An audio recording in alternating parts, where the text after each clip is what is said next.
We are still tracking a bit of light rain around portions of southern Colorado. More storms are expected tomorrow, though, and even though we won't have as many storms tomorrow, the storms that we do see will be still capable of producing heavy rain, so that will be the primary threat once again heading into your Thursday. The good news is if you are hoping for a break from all of this rain, maybe you need to dry out or clean up some of the damage from storms earlier this week. We do have a drier weekend on tap. I'll talk more about that with your 7-day forecast. I want to get you through the next 24 hours. First, though, the storms that we are left with out there right now, well, they're going to do something a little interesting. Remember how I showed you those winds out of the east just before the commercial break? That's going to help to push some of that moisture up along the I-25 corridor. That may allow for a bit of light rain and drizzle by early tomorrow morning. So as you're heading out the door, you'll likely notice more clouds than sunshine. May have some patchy fog as well, so be sure to check in with Abby Aconi on Good Morning Colorado tomorrow. She'll detail exactly where we're seeing some of those low visibility spots. The fog, the clouds, that'll all clear out by about lunchtime. But as we take you into the afternoon, once again, we'll fall into that same old pattern with storms popping up across the high country.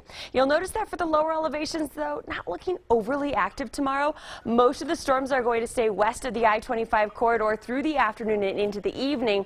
But similar to what we're tracking out there tonight, may end up with a few areas of light rain overnight and into your early Friday morning. Friday morning, once again, looks like a day where we'll start off with more clouds than sunshine, but then we will switch up the pattern over the weekend with drier weather on the way. Temperatures tonight will fall back into the 50s and 60s for the lower elevations.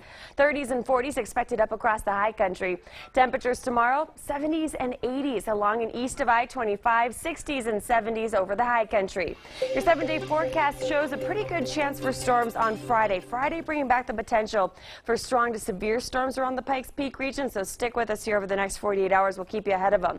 We'll keep storms in place through Saturday, but then Sunday, we're taking storms out of the forecast, and take a look at that forecast heading into the middle of next week, something that we have not seen for quite some time, and that's consecutive dry days. We will hope that that actually pans out as we are continuing again to assess the damage from storms earlier this week. 85 in Pueblo tomorrow, 89 on Friday. Temperatures in the 90s over the weekend. We'll cool it down early next week. We do have a front that's going to move through.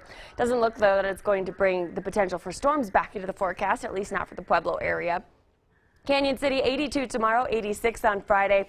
Friday again looking to be a bit on the active side, 87 then on Saturday. Saturday we'll still have a couple of storms around, but doesn't look like they'll be quite as intense as what we're expecting on Friday. And in Teller County, temperatures in the 70s through Sunday before we fall back into the 60s. And while we may see a few scattered storms tomorrow, Friday really has my attention at this point. So as you're planning the next couple of days, just keep that in mind. The good news is this weekend really looks to turn around. If you're planning anything outdoors this weekend, Sunday looking to be the safer day to spend time outside than Saturday. And almost time to see those changing leaves.